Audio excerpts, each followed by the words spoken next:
大家好，我係斯特，今次介紹萬代生物大圖鑑系列炮變色龍。包裝分主體同造景地台兩層，一個圓形地台，一支造景樹枝，仲有粒連接件唔好唔見，一條好長嘅脷，加埋主體就係所有內容物。我哋由主體開始，成色飽和度都幾高，同官圖差唔多，皮膚摸落有紋理質感。PP 系列有全身塗裝，嘴入邊有做光油處理，真嘅一樣。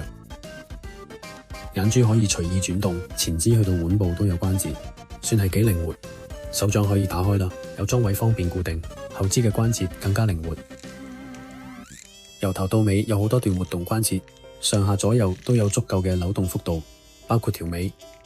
打開嘴可以放上舌頭配件。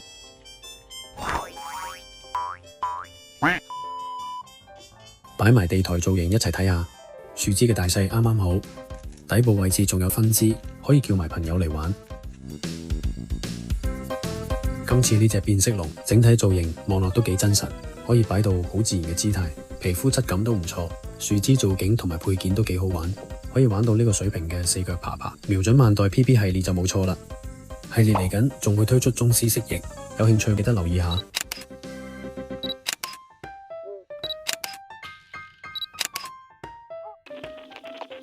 今次分享到呢度，記得俾心心，多謝。